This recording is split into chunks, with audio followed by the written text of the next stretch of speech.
Bonsoir à tous, Julien Gabriel, reporter freelance. J'ai le plaisir aujourd'hui de vous présenter Monsieur Justy Lionel, président fondateur du Parti des Citadins. Bonjour. Bonjour. Donc l'idée ce soir c'est d'échanger, de questionner Monsieur Justy par rapport à la création de son mouvement citoyen, les Citadins. Quand on veut vraiment changer les choses, il faut aussi proposer. Et pour proposer, il faut se structurer.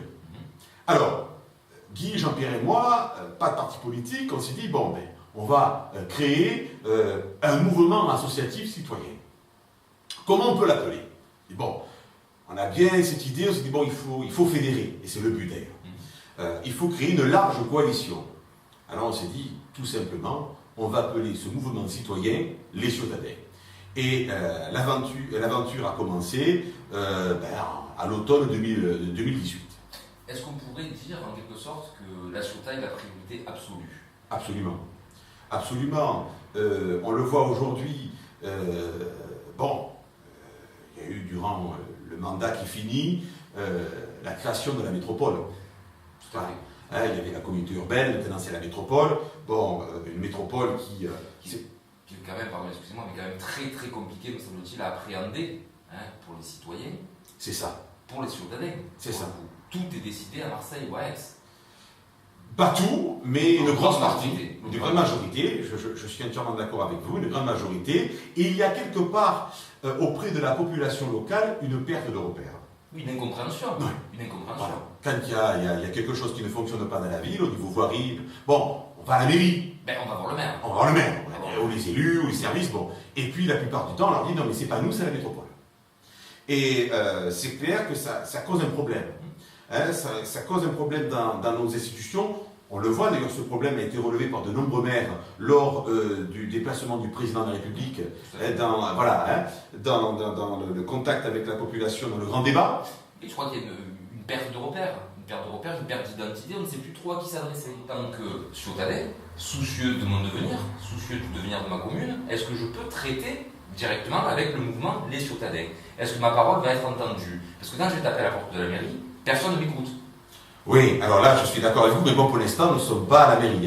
Nous y viendrons plus tard. Voilà, nous sommes donc pour l'instant à la direction collégiale d'un mouvement citoyen qui est jeune, puisqu'il date de l'automne 2018. Nous avons certes des ambitions, mais pour avoir des ambitions, il faut se donner les moyens. Tout à fait. Voilà. Vous proposez, c'est ce que vous disiez tout à l'heure. Qu'est-ce que vous proposez concrètement, les Citadins? Alors, on s'est structuré. On a commencé à nos réunions. Alors, des réunions que nous faisons dans différents restaurants, brasseries de la ville. On ne veut pas prendre un local. Alors, on fait donc ces réunions quasiment une fois par mois. Et c'est un succès parce qu'il y a à chaque fois donc, de plus en plus de monde. Combien de personnes sont présentes à ces réunions? Une bonne centaine. Et à partir de ce moment-là, donc il y a les réunions et puis nous avons également commencé à faire des visites citoyennes de quartier. Alors voilà, on a parlé de ça. Justement, je crois que c'est important un petit peu parce que beaucoup de gens se sont un peu plaints que les élus en général n'allaient peu les voir. Très peu les voir. Oui. Donc vous êtes quand même allé dans des quartiers, entre guillemets, sensibles, difficiles, ou en tout cas pas directement concernés, ou auxquels on peut porter attention quand on est sur le port de la Ciotat ou dans les nouveaux logements. Donc en l'occurrence des quartiers dits populaires. On a commencé par des quartiers, certes dits entre guillemets populaires, mais c'est vraiment entre guillemets. On s'est dit, on va déjà commencer par les quartiers où il y a une forte attente. Ou quelque part peut-être aussi, la mairie brille par son absence. Voilà, pas grand monde est allé avant. Absolument. Et puis là, un accueil chaleureux. Je ne vous cache pas que depuis que l'on a entamé ces visites de quartier qui s'organisent dans une simplicité totale. Voilà, c'est des militants motivés. Chez nous, il y a l'Agnac. Il y a pas mal donc, de jeunes d'ailleurs. Et ça se passe donc tout simplement. Et les gens ont tendance à apprécier. Les gens ont des choses à dire? Absolument. Il y a toujours les facteurs très importants qui reviennent chaque fois. C'est l'urbanisation massive. Alors, dans l'urbanisation massive, il y a surtout, donc, pour moi, c'est une urbanisation incontrôlée. Il y a un manque d'infrastructures colossales. Voilà, on peut construire, mais encore faut-il que ça suive derrière. C'est un petit peu quand même, me semble-t-il, ce qui est à l'heure actuelle remis en cause. absolument à la Ciotat, et d'ailleurs, ce sera l'enjeu de la prochaine mandature. Hein, régler donc ce déficit qu'il y a entre l'urbanisation, certes, le développement de l'urbanisation, et puis à côté donc le manque cruel d'infrastructures adaptées. Ne serait-ce que la circulation par exemple, ou le stationnement, prenons des exemples concrets. Alors oui, c'est clair. Alors il y a avant tout donc un problème donc, de circulation. Il n'y a pas la Ciotat depuis très longtemps d'ailleurs, et ça fait défaut. Il n'y a pas de plan de déplacement urbain, hein, ça n'a pas été mis en place. Et puis il y a également, on s'est rendu compte qu'il y a pas mal de dysfonctionnement dans les transports en commun. Donc, nous avons commencé à émettre des idées, notamment concernant l'autostop citoyen, hein, des propositions qui sont proposées sur notre site internet www.lesciotadins.fr. Il va falloir, bien entendu, organiser une table ronde en ce qui concerne les problèmes de circulation. Et là, je parle de la départementale 559 et des péages de la Ciotat. Ils sont quand même très coûteux. Coûteux, certes, mais le problème, c'est qu'il y a une différence entre le grand péage entre Marseille et Toulon et le péage de la sortie de la Ciotat. Résultat, nos amis varois ont tendance à emprunter la départementale 559. Et on le voit. Ce qui crée quand même des bouchons assez conséquents. Oui, et dans les quartiers, notamment à Saint-Jean, Sainte-Marguerite, il y a des soucis. Alors, là, tout le monde est fautif dans l'histoire. Notamment le concessionnaire de l'autoroute, hein, c'était Vinci, le département qui a la gestion de la route départementale 559, la métropole qui a la compétence des transports en commun, et puis bien entendu la ville. Donc, dans les premiers temps, je pense que c'est tout simple. Il faut organiser donc, faire un constat, et puis donc faire une table ronde et trouver une solution. Parce que si on arrive déjà à fluidifier la départementale 559, eh bien, on ne réglera pas tous les problèmes. Mais on va déjà aérer un petit peu la circulation. Vous allez faire respirer un petit peu. Un petit peu, c'est un premier pas. C'est un premier pas. Donc vous n'avez pas de crainte, vous n'avez pas de peur de vous adresser directement aux collectivités territoriales en charge de ces dossiers-là. Elles sont responsables. J'oublie le préfet, comme le préfet également. Ah non, pas du tout. Non, quand tout le monde tire à la ficelle, bon, ben, à un moment, ce sont les citoyens qui tout à fait les pots cassés. Exactement. Donc, il faut mettre tout le monde autour de la table et dire voilà, écoutez, ça ne fonctionne plus, il faut trouver une solution. D'accord. Voilà. Bon, je ne parle pas. Là, on parle également des problèmes de circulation, mais ce qui engendre également du stress, et on le voit également, des accidents de circulation, notamment avec les deux roues. C'est un problème qu'il faut régler. Pour une ville plus verte, plus humaine, plus juste, oui. Qu'est-ce que vous pourriez me dire?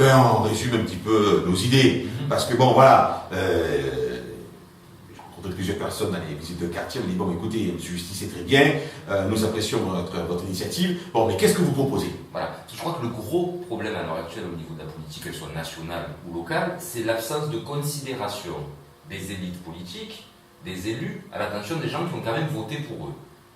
Oui. Une fois qu'ils sont élus, on ne se soucie plus des gens qui ont voté pour eux. Oui, donc c'est un grand débat. À l'heure actuelle, c'est quand même quelque chose qui revient très souvent. Oui. Mais le problème, c'est qu'on oublie de dire, c'est tout simple, je vais vous répondre. Ça se passe avec la municipalité actuelle, mais si demain, le maire actuel est remplacé par un maire avec un parti politique, on risque de retrouver le même problème. Et puis on se rend compte que quand on a gagné, il y a le parti politique qui envoie donc, on va dire, l'administration. Pas le conseil municipal, l'administration. Directeur de cabinet, chef de cabinet, eux ils sont donc aux ordres du parti politique. Et désignés. Plus rien n'est décidé localement. Et là on se rend compte que comment on se dit, tout ce qu'on a organisé pendant la campagne, quelque part, on a le parti après et le directeur de cabinet qui dit oui, écoutez, ça c'est bien, ça c'est pas bien. Alors, si il n'y a pas une force politique du conseil municipal appuyée par le maire, eh bien c'est l'administration qui prend le relais à défaut des élus. Et là, c'est la démocratie qui perd. Et ce qui se passe dans de nombreuses communes, dont la Ciotat. Donc vous évoquez peut-être quelque chose qui pourrait se rapprocher d'une forme de participation directe. Ben c'est simple. Si demain, le mouvement Les Ciotadins décide de soutenir une liste, cette liste gagne l'élection municipale en 2020. Bon. La première chose à faire, c'est que le conseil municipal, le maire, choisisse le directeur de cabinet. Appelle à candidature. D'accord. Et puis voilà, et puis le directeur de cabinet sera donc choisi par le conseil municipal. D'accord. Et là, on change. Au vu des compétences, peut-être. Ah, bien entendu. Ce n'est pas forcément toujours le cas. Non, tout à fait. Ce sont des choix orientés. Là, ce sont des choix forts. Citoyens. Voilà, tout simplement. D'accord. À partir de ce moment-là, c'est toute la politique locale, municipale qui change. C'est quand même un engagement fort. Nous serons en 2020. Oui, nouvelle décennie. Nouvelle décennie. Nous partons jusqu'en 2030. Le mandat, c'est 2026. Hein. Le mandat, c'est 6 ans. c'est 6 ans, mais bon, il faut quand même... Un peu de réforme encore pour l'instant. Oui, mais il faut quand même voir un peu plus loin. Oui. Quelles sont vos ambitions pour la Ciotat? Concrètement. On a vu l'urbanisation. Vous y avez répondu tout à fait justement. Oui, ouais. Pour l'instant, on commence à travailler. Les élections municipales sont dans... Oui, les élections municipales, se dérouleront dans 10 mois. Hein. Bon, c'est très court et c'est long à la fois. Donc, pour l'instant, je n'ai pas pris de décision en ce qui me concerne. Je ne vais pas encore demander. Voilà. Mais si vous voulez, est-ce que vous êtes candidat? Non, pour l'instant, je ne suis pas. Pourquoi je ne suis pas? C'est tout simple. Parce que pour prendre la gestion d'une ville comme La Ciotat, il faut avoir des bagages. Hein? Et les bagages, eh bien, ce soit avant tout un programme, et puis après, donc, une équipe. Le futur conseil municipal. Voilà. Donc, il faut préparer cette équipe en respectant la parité et, bien entendu, en bénéficiant des compétences de chacun. Vous évoquiez des réunions publiques tout à l'heure. Citoyenne. Citoyenne. Je préfère ce mot. Citoyenne. Vous avez raison, non, citoyenne, c'est très bien. Les gens ont-ils la possibilité de contribuer à la rédaction d'un futur programme? Mais bien entendu, c'est le but. C'est le but. Et on ira plus loin. Bon, j'ai encore quelques idées, mais je ne vais pas tout vous dévoiler aujourd'hui. On aura le temps de se revoir. Mais bien entendu. Mais le but est là de ces réunions. Et chaque fois d'ailleurs, chaque fois qu'on termine une réunion,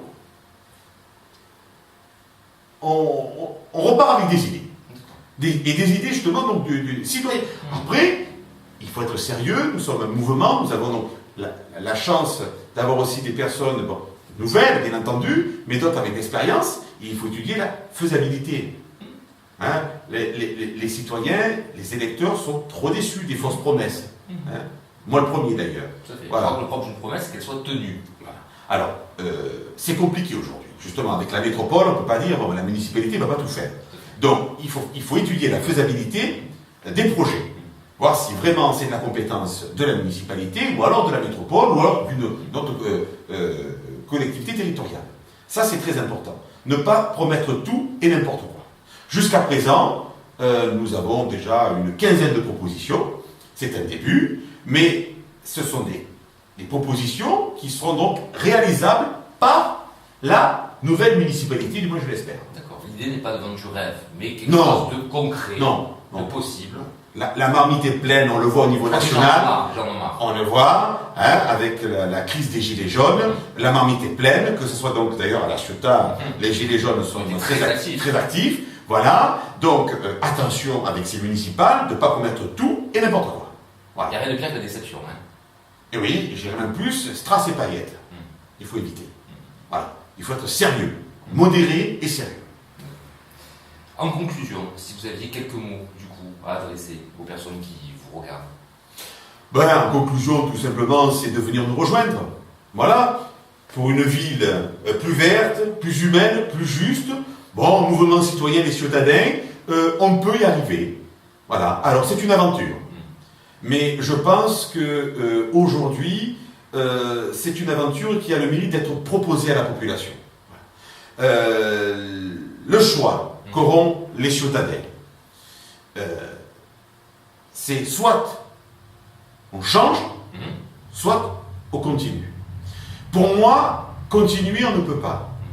Pour la simple raison, au-delà du clivage politique, pour la simple raison, c'est qu'on l'a évoqué tout à l'heure, nous entrons dans une nouvelle ère en 2020. On ne peut pas continuer avec une équipe qui est là depuis 19 ans. Oui, certainement une forme d'usure. Certes, voilà.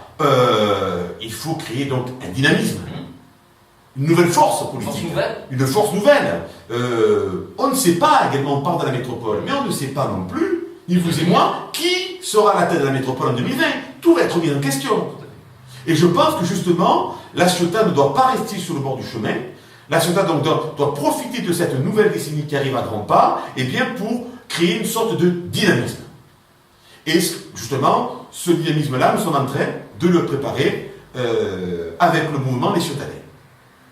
Monsieur Jussy, merci beaucoup. Merci et au plaisir. À bientôt.